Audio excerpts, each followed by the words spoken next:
So here we go, episode 148 of the Hardline. I'm Michael Merlo. This is a solo episode as JM has lost his voice. So I'll come on here. We'll recap week 8 of the NFL, do a quick look ahead.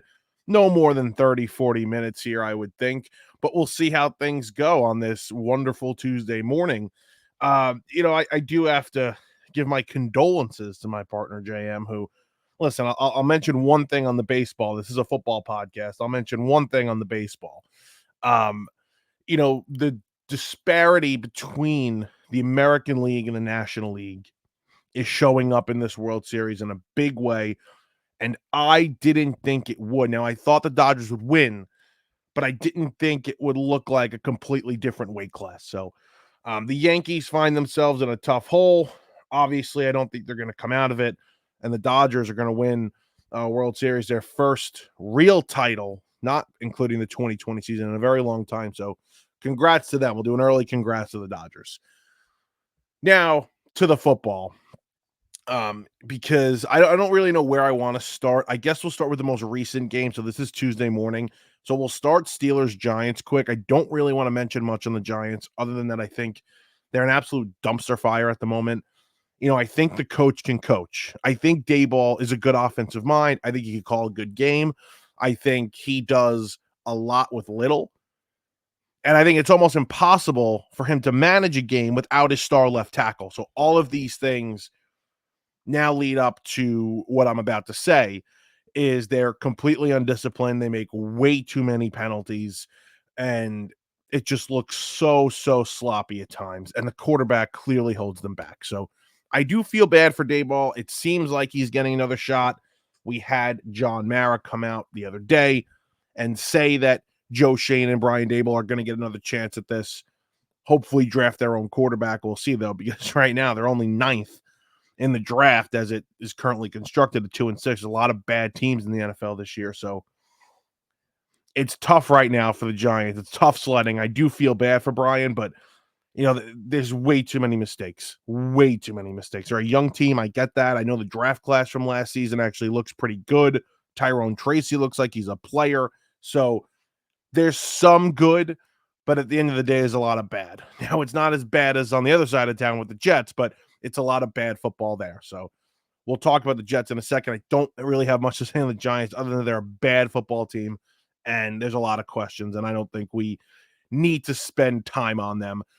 The one thing I did want to say is about the Steelers, and people question Tomlin, right? And Tomlin was really questioned when he made the move to go to Russell Wilson over Fields. And it was just because Fields was 4-2. It wasn't because Fields was playing this great football. He was playing the best football he probably had ever played, but he was still making, mistakes.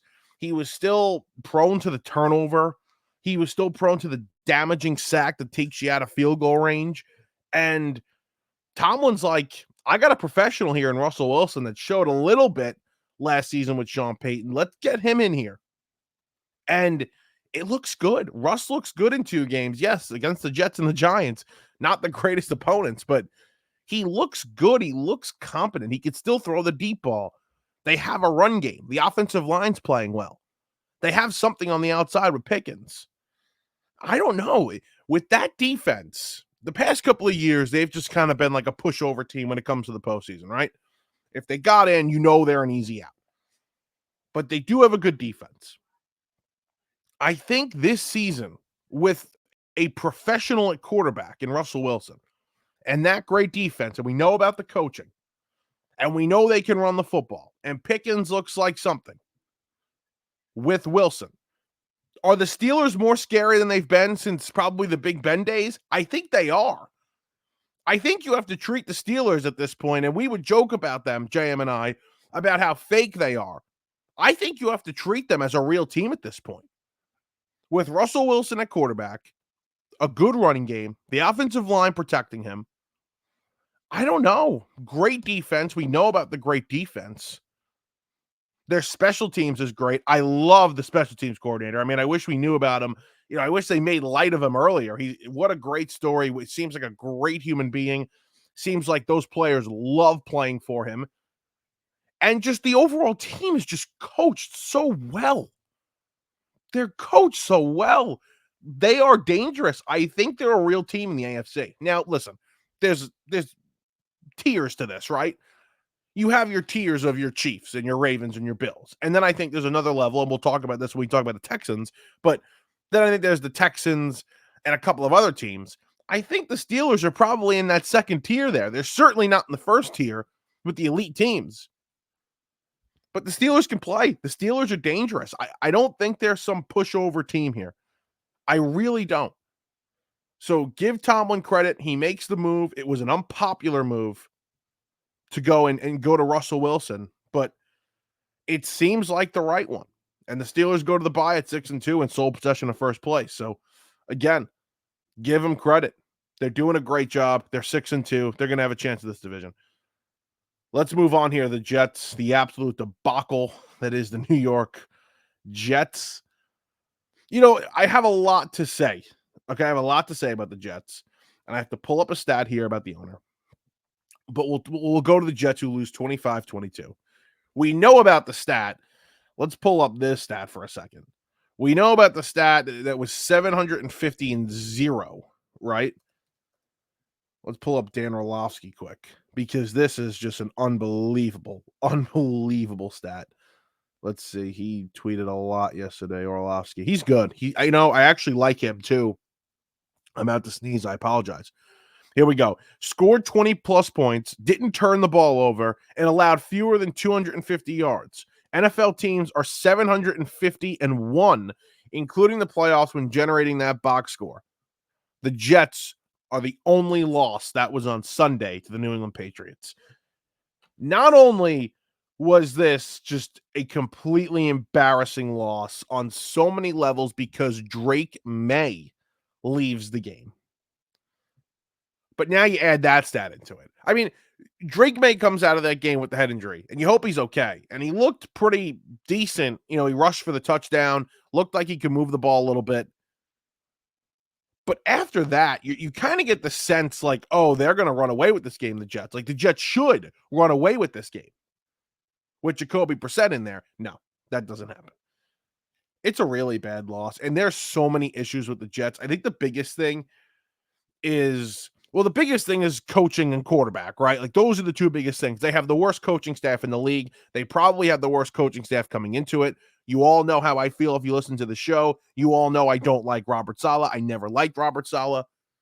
And now I didn't think he should have been fired in the middle of the year. I thought that was pretty crazy, but I never really liked Robert Saleh, and I never thought he was the right coach for the job. And now you add the fact that you have Nathaniel Hackett, who's an idiot, and Todd Downing, who is another idiot now.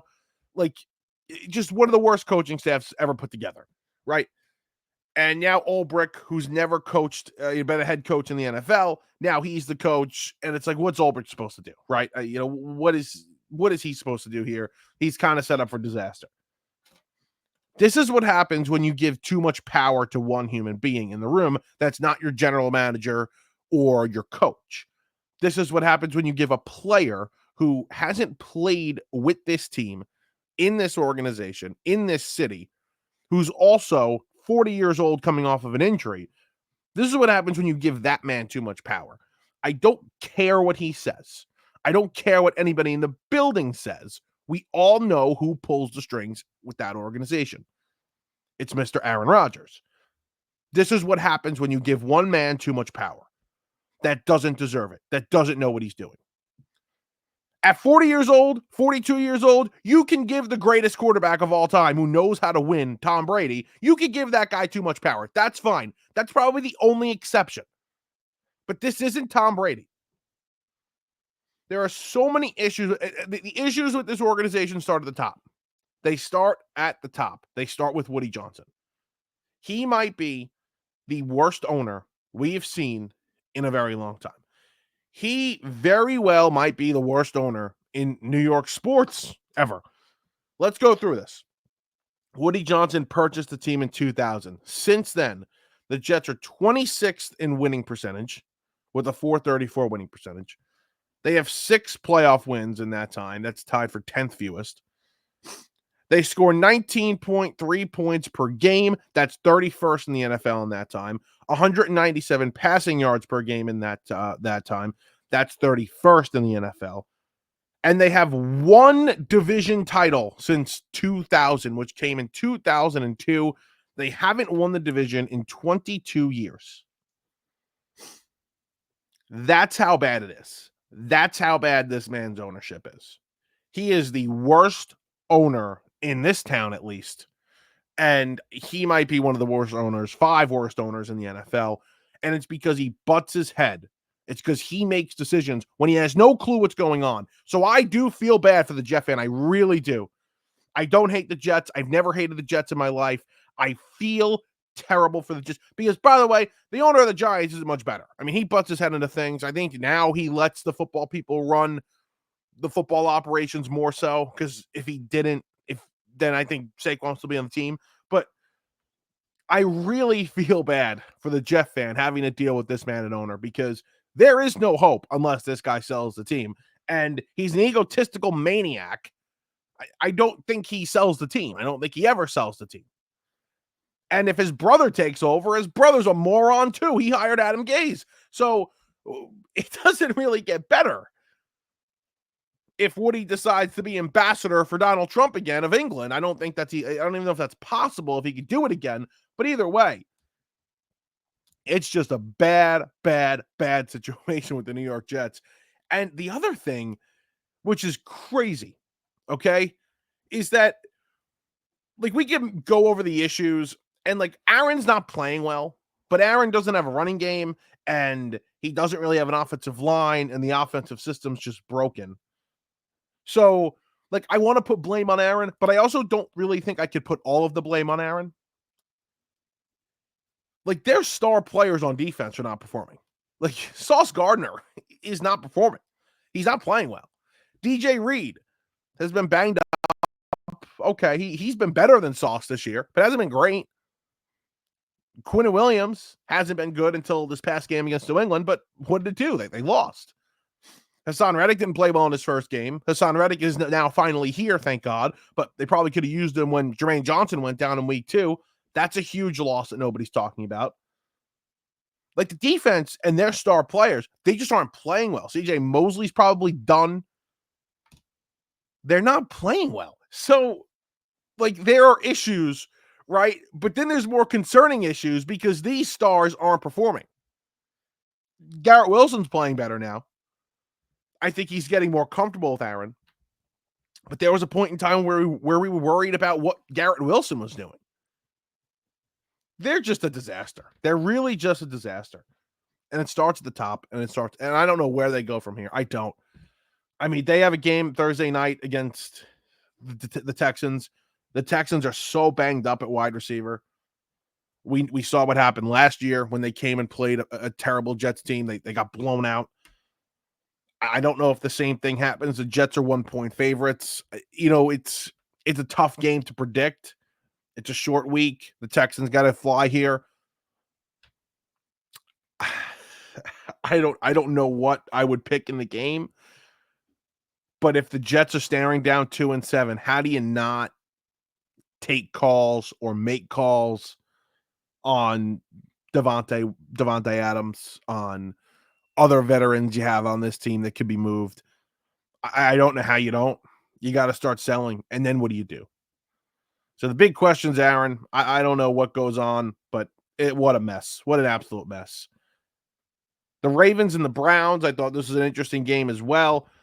It was a perfect draft spot. I had this as my 2-star play this week. I finally had a positive week picking games here. I did a good job. I went to my bread and butter, the ugly dogs. The Raiders hit, and the Browns win outright, which was great. Plus 7.5, I had them at. You know, what's interesting about the Browns is that now for a second straight year, and I actually made a clip about this for BTO Media, you know, like, you go to the backup, and the backup is much better than the starter. Now they're forced to go to the backup because Watson has 2 season-ending injuries, but the backup plays better instantly. I think this shows you 2 things if you're a Browns fan. One, Deshaun Watson is that bad. It is that bad of a contract, and you are stuck, and you're in hell for the next 2 years. But I think this shows now again that A, the roster wasn't as bad. The roster wasn't as talented as it was last season to this season, but the roster's not that bad. You have players on this team, and you have a coach. I think Kevin Stefanski has proven himself here with 2 years now with Flacco and now Winston in the game. And if Winston continues to play well, you know you have a coach that can coach the offensive side of the ball, call plays, and put you in winning situations. That's something I think you would know for a fact, and it's not on him. And I've been saying it's not on Stefanski. It's on the quarterback. So that'll be interesting to watch for the next few games because at 2-6, they're not making the playoffs. This isn't going to be this miracle run like they had last season with Flacco, but they can prove a lot still throughout the rest of this season. Now, is it possible for them to draft a quarterback? And can you kind of just eat the hit of Watson for the next few years if you have a rookie quarterback in there? I don't know. It's a lot of money, though. It's a ton of money. Can you have him sit on the bench? I don't know. I that's what I would do. I would just say, you know what? We are a better football team when he doesn't play. We're paying him not to play. That's great. But what a terrible, terrible situation that is over there in Cleveland with Deshaun Watson. The Ravens, there's really no concern here.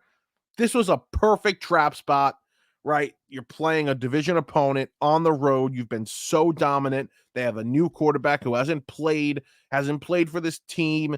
It was a perfect spot for them to lose. And when people see this and Vegas sees this, right, this nice trap spot here for a team, it's even more impressive that they almost won the game. To me, it's almost more impressive. They were able to come back and have a chance at the end with a Hail Mary to win the game. They kept coming back. They kept fighting back. I think this is the best team in the AFC right now. Buffalo's up there.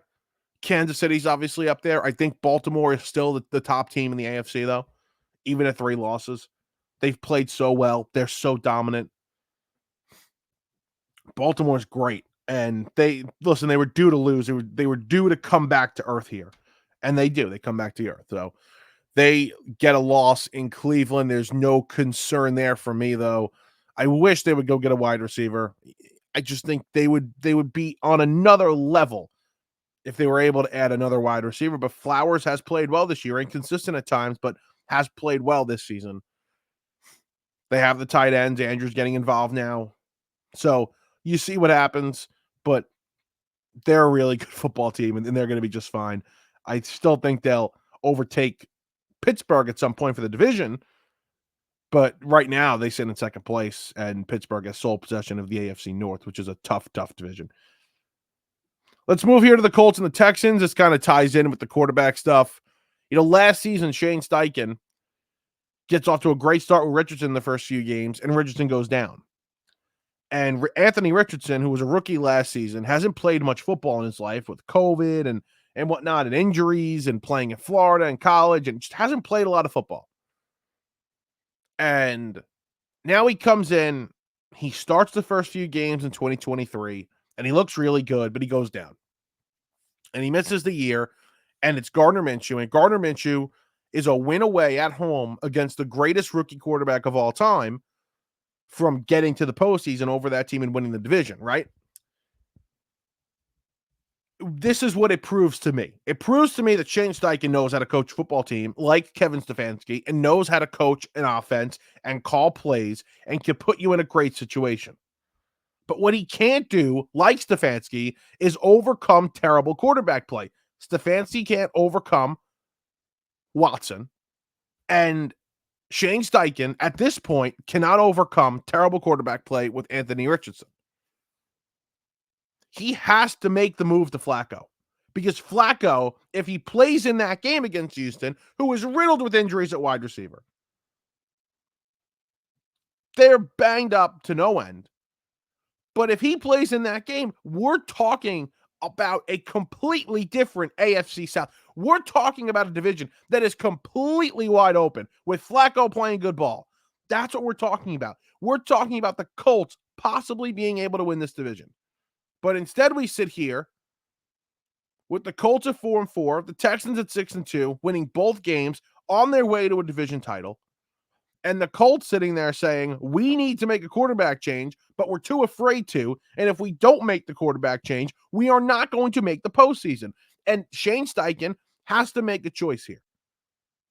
Is it more beneficial for him to go out there, continue to make mistakes, and lose football games and take them out of playoff contention? Or is it more important to sit him on the bench, let him learn from Flacco, let him learn from your offensive staff, and watch Flacco take this team to the postseason? Because Flacco will take this team to the postseason. If Flacco's in these games, he wins them. So Shane Steichen has a very interesting choice to make. I know what I would do. I would go to Flacco. I think it's important for your roster, for your organization to go to the postseason. If he was playing even a little bit better and wasn't making such crucial mistakes, I would say let him work through it. But I think he's beyond working through it. I think this kid is beyond working through his mistakes. Therefore, I would go to Flacco because I don't think he's helping himself at the moment playing, especially as poorly as he's playing. I don't think he's helping himself. That's where I'm at with Flacco and the Colts. Let's move here to the Texans. I almost moved off of the game. I kind of mentioned this before when I was talking about the Steelers. The Texans are a good team. I think Stroud's really good. I think D'Amico Ryan's a good coach. But I feel like the Texans, and maybe I would feel differently if I watched them with a fully healthy Nico Collins for the past couple of weeks. But let me just put this out there. I like the Texans. Okay? But when I think about teams in January going on the road and winning a playoff game in either Baltimore, Kansas City, or Buffalo, I don't see the Texans being one of those teams. I can see any of those teams going on the road and upsetting one of the other because of the pedigree and the quarterback play, and on two of those sides, the coaching and the defense. Like, I could see it on a couple of those sides here. But I can't see it with the Texans. I can't see the Texans going on the road and winning a tough football game in Buffalo, in Baltimore, in Kansas City. I just can't see it happening. I feel like they're a step below still. And maybe I'm wrong, and maybe this is just, you got to update your views here. You got to see that they're very good. They're good. I can see. Stroud's great. Stroud proves me wrong almost every week. I think he's unbelievable. But I kind of just feel like they're a step below. I don't know if that's fair or not, but I feel like they're a step below. But Mixon has added a completely different side to this team. Will Anderson is a superstar. This is a good team over there. It is. I just don't think they're as good as the other three. And I don't trust them just yet. I think they're just a little too young. But they're getting there, man. They're close. They're very close. So the Texans, I think they're the fourth best team in the AFC. That's a really good fourth best team. They're probably the best team or the second best team in the NFC. Probably the second best team in the NFC right now, if they were in the NFC. Beyond the Lions. Let's talk Lions and Packers for a second. It's funny. The Packers, Love goes down. It seems like he's going to be fine. But Love goes down, and he gets scared there. Like, is this going to be a recurring thing? Love was playing well. Not really. Threw a pick. He's playing decently well. They're running the football. And that was a tough spot on the road. Desperate Jacksonville team. That was a tough spot. They're able to pick up the win. Malik Willis finishes the game. Wins the game for him. But I want to put this out there. And I thought about this take. And one broadcaster I admire, my friends make fun of me for it, is Colin Cowherd. And I feel like this is a Colin Cowherd-esque take, and I'm gonna use it here. 3 important qualities are not the most important qualities. They might be to you, but three of the most probably five important qualities of a football team, right? It's head coach, quarterback, and defense, right? Those are three of the most probably five important qualities. Another one would be offensive line. Another one would be, you could say receivers. You could say, middle linebackers or whatever, right? But we'll go all of defense. We'll go quarterback. And we'll go head coach. If I compare the Packer head coach, quarterback, and defense to the Lions, who are considered the best team in the NFC, for a reason, by the way, they're playing at a very dominant level. And there's reasons why they are better right now, and I'll give them. But if I'm going to take three of those, right, three of the most important qualities of a football team is quarterback, coach, defense. I'm 3 for 3 with the Packers, and I'm 0 for 3 of the Lions there. I'm not taking the Lion defense right now. I'm not taking their quarterback. I would take Love just because of the upside. And I would take LaFleur. I think LaFleur is an excellent coach. I think Campbell makes too many mistakes, and he's not an offensive mind. I'm going 3 for 3 with the Packers. Now, the reasons why the Lions are better right now is because their quarterback is literally not making mistakes, and their running game is the most dominant in the NFL, and it's not close. Maybe it's the only team that's close is Baltimore. But in the NFC, there's no running game more dominant than them. Maybe Philadelphia, too. Those three are the three most dominant teams. I lied. Three most dominant running games right there. But the Lions are the most dominant right now because of the two backs they use. But it's close, man. I think the teams are closer. And when you have a young football team in Green Bay, they're going to continue to get better each week. They're a very, very young team over there in Green Bay. And I think that's the upside or the downside they have over this Detroit team. But Detroit has an excellent play caller in Ben Johnson, probably one of the 5 best play callers in the entire league right now. And they have a quarterback that is playing exceptionally well. So Detroit is the best team in the NFC. I don't think Green Bay's far behind them. Philadelphia is starting to play well. But it's interesting the way the NFC is heating up here. Goff this season, 1,700 yards. I rounded up a little bit. The second best passer rating in the league, 115.3. The only guy higher, Lamar Jackson, 115.4. He's thrown 13 touchdowns and 4 interceptions. He's played one less game than everybody else. He's already had the bye. Goff's been great. Now, again, I like the upside I get from Love. But Goff's playing mistake-free football behind a great offensive line, a great running game. They're doing a good job over there in Detroit. They're the best team in the NFC, deservedly so. Give them credit. Very quickly on the Eagles, I think the Eagles ended what I thought was going to be a magical run here for the Bengals. Now 3-5, it's not impossible, but Cincinnati's got issues on defense that I don't think they can overcome. I picked Cincinnati in this game. I really, really like Cincinnati in this game. They let me down in a big way. And Philadelphia,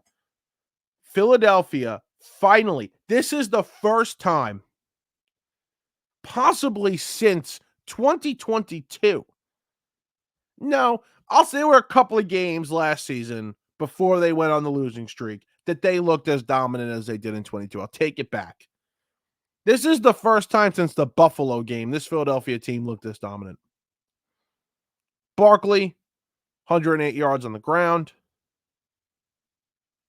Hurts, 37 yards on the ground, 3 touchdowns. He completed 80% of his passes, threw another touchdown. They did whatever they wanted in this game.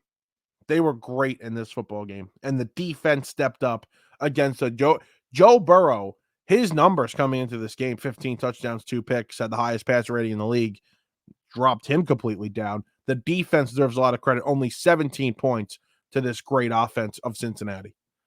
Philadelphia finally, for the first time in almost a year, almost in a calendar year, looked like that dominant team. Give them credit. They deserve it. They played well against the Giants. I mean, they didn't really have to do much against the Giants, but they played well against the Giants. I didn't think they looked great against Cleveland, but they won that game. They've won 3 straight here. Give them credit, man. They've come back into this thing. And they're going to make the NFC East a very interesting race here with the Commanders, who are 6-2. They'll play the Giants this week. Philly, who does Philly have this week at 5-2? Philly has Jacksonville. That's at home, a 4:05 game. They flexed that out of Sunday night for Indianapolis and Minnesota, which should be an interesting game. Again, hopefully Flacco's playing in that one. But yeah, Philadelphia, man, they're going to make this interesting. They're going to be 6-2 by the end of the week. They're going to beat Jacksonville at home. Philadelphia finally looks like that team. And I was out on Philadelphia. I thought Sirianni was getting fired. So I can't take credit for Philadelphia, like being right about Philadelphia, because what I was about to say was I had them in the Super Bowl. I kind of thought they'd get back to this with Kellen Moore, get back to looking like a dominant team on offense. Maybe they're finding their identity. They need to be better, and they were in this game. They need to throw the football. They can't just be this run-first team. I mean, there's a lot of history that tells you, these running power teams don't go all the way. You could get to the postseason. You could be a 1 seed for the hell of it, but you're really not going to win the postseason with that brain. You have to throw the football. And they did a good job here this week. So they're going to have to continue to throw the football. Hurts is going to have to continue to get better, but they're coming into their own. And this is that was the team I thought we'd get coming into the year. They didn't look like that for a few weeks, but the last 2 weeks, really good for Philadelphia. They're rolling. They're 5-2. And again, that division is going to be interesting. I got nothing on Buffalo. I mean, again, Buffalo, they look great in Seattle, and I think they continue to roll. The last game I do want to talk about before I talk about the NFC West and the Sunday night game, we'll go Bears Commanders. We just kind of spoke on the Commanders. Being on the wrong side of that sucked. I had the Bears money line and I was celebrating beforehand. So, I mean, I was kind of like that corner, that defensive back, number 29 on the Bears, celebrating before the game's even over. But very, very good performance there, and just escaping, getting it off by Daniels. He's a star. He's a star. And I thought the Bears defense played really well in this game. It kind of went exactly how I thought. I just didn't think the Commander defense would play as good. And Caleb Williams couldn't do anything in this game. I mean, Caleb Williams couldn't do anything. Their receivers completely shut out. The play calling at times, that fullback dive to the offensive lineman who just coughs up the ball before he even has it at the goal line, that hurts for the Bears. So you want to say it's a little bailed? Fine, it's a little bailed, but a win's a win, and Washington will take it now, especially with Philadelphia breathing down their necks. Philadelphia all of a sudden back in this race. So again, the NFC East is going to be very interesting. I don't worry about the Bears and Caleb Williams, obviously. I mean, I think, Caleb is a star. I think he showed that the past couple of weeks here. So I don't worry too much about Caleb and the Bears. The defense, again, has played well. They're going to be just fine. But that's a tough ending. That's a tough ending to a game. It kind of feels like you have one there. Finally, the NFC West, the Sunday night football game. Dallas is clearly a step below the talented teams in the NFC. And Dallas is not going to make the playoffs. There's too much missing here. They don't have enough weapons. The running game is lackluster. They don't have a running game. I think Dak is somewhat impressive here because of what he's dealing with. Dak is not playing with much here. And I think Dak's doing a good job with what he has.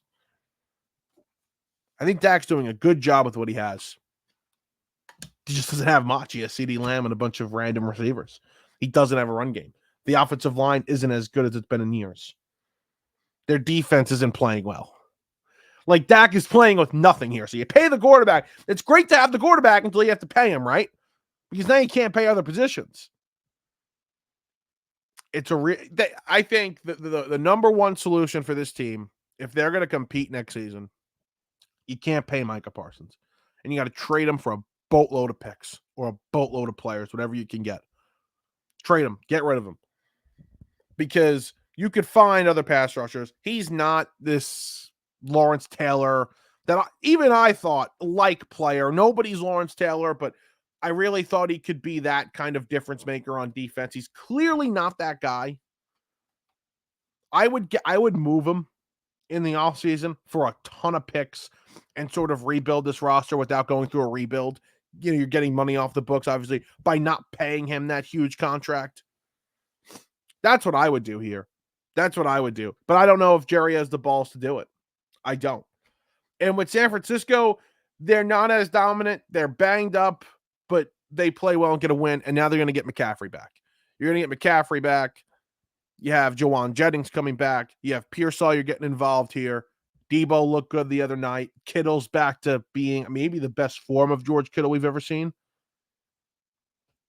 This offense, those receivers will be just fine. And getting McCaffrey back, it's like, do they need to make a trade to replace Ayuk? Not really. Jawan Jennings is a fine number 3. You get Pearsall going. He could be your 2. Kittle's really your 2. So now you move everybody down 1. And you're getting back the best weapon in football in Christian McCaffrey. So they'll be just fine. This is the thing. The division's tight. They're 4-4, 4-4, 4-4, and 3-4. The Rams are. Everybody else is 4-4. The Cardinals are exactly what I think JM and I thought before the year. This sneaky good team that's going to be up and down, that doesn't really have a defense, but they're going to compete. They're very inconsistent. And here they are at the top of the division through 8 weeks. And Seattle is the definition of fraud. But they're in it. You have San Francisco, who's dealt with a lot of injury, probably going to get going here. But the wild card in all of this, the complete and utter wild card, are the Los Angeles Rams. I think the Rams, and I'll say this right now, week 8, October 29th, I think the Rams are going to win the division. The Rams are going to hold on to their star players. They're going to hold on to Cooper. They're obviously not trading Stafford. They're going to hold on to their stars, and they're going to win the division. They got Puka back. They have Cooper back. As long as those guys stay healthy, they win the division. Offensively, with those 2 guys in there, almost impossible to stop. Puka seems as though now, with Cooper Kupp injury prone, and at his age, it seems like Puka's the one there. It does seem like Puka is the number 1 wide receiver over there with the Rams, and he is a difference maker. You see that in one game where he's still kind of hobbled on that ankle, making plays for them, targeted a ton of times, had 10 catches, whatever it was. He was great, 8 catches. So I think the Rams with Stafford, a really good coach, a young defense. Jared Verse looks great. Kobe Turner in his second year looks really good. They don't have much of a secondary, but they have a little bit of a pass rush here. They have Sean McVay, who's a great coach. This Rams team is as dangerous as anybody in that division. You think Kyle Shanahan wants to see Sean McVay in the Rams late in the year? You think he wants to see Matt Stafford late in the year? He does not. He does not want to see that team. The Rams at 3-4 are very much alive in this division. That win last week really put them in a prime position here to really get back into this thing. They're 3-4. They have this week coming up. Who are they playing? They are in Seattle. That's a huge game. A huge game. Listen to this 4 o'clock window next week. The 4 o'clock window is not bad at all next weekend. You have Chicago and the Cardinals. The Cardinals, we just said, completely alive in the NFC West. They're 4-4. They're alive in the wild card against the Bears, who are 4-3, alive in that wild card. You have Philadelphia against former coach Doug Peterson coming back home.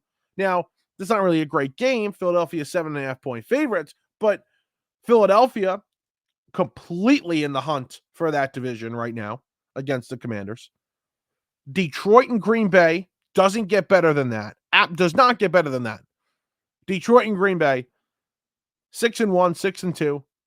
Detroit is 3.5-point favorites. I don't know if that has anything to do with the Love injury. That is fascinating. And then the final game, 425. the Rams and Seattle. That is awesome. Awesome television. So you got some pretty good games in that 4 o'clock window. The 1 o'clock window isn't terrible next week. You have Dallas and Atlanta. That's a good game in Atlanta. Baltimore plays. If I said Baltimore's on the bye last week, I misspoke. They play Denver this week, who's 5-3. The 1 o'clock window is not the greatest. You have Miami and Buffalo in Buffalo. So it's not only a great 1 o'clock window, but it's a fantastic 4 o'clock window. A fantastic 4 o'clock window. 4 games you have to be locked into with teams that are playing for something. So that's going to be great in week 8. Very, very interesting week. Sorry, that's week 9. Wow, I'm losing it. That's week 9. Week 8 was interesting. Week 8 was great. That Scott Hansen in the witching hour this week was unbelievable. That witching hour was one of the best in a very long time. I hate when he goes to the triple box because the triple box is so small that you have to like sit up and look and to see things. So I hate the triple box, but you needed the triple box. I hate when he has the triple box on and you don't need it. You needed that triple box because of how intense those games were late. So a great job there. Good job today, guys. If you stayed with me through the 40 minutes here, I really appreciate it. A little recap here of the week 8. This was an official Hardline episode. This was episode 148. A solo job by me, recapping week 8, looking ahead a little bit to a fantastic 4 o'clock window next week. I can't wait for that. Looking ahead there. But thank you for sticking with me. Make sure, I should have done the housekeeping beforehand. Make sure you're checking out the social media pages. We're going to be better this weekend with posting. It was a crazy week for me. I'm finishing up school in the next 2 months. So my schedule is absolutely crazy lately. JM as well. So JM's schedule is crazy. So we'll be better on social media this week. Make sure you're checking all that out. Make sure you're liking and subscribing on YouTube, rating us on Apple Podcasts and Spotify, commenting, letting us know what's going on, what you think. Really appreciate you sticking with me here if you did. And we'll talk to you guys next time with the Gambling Show coming up for week 9. Talk to you guys then.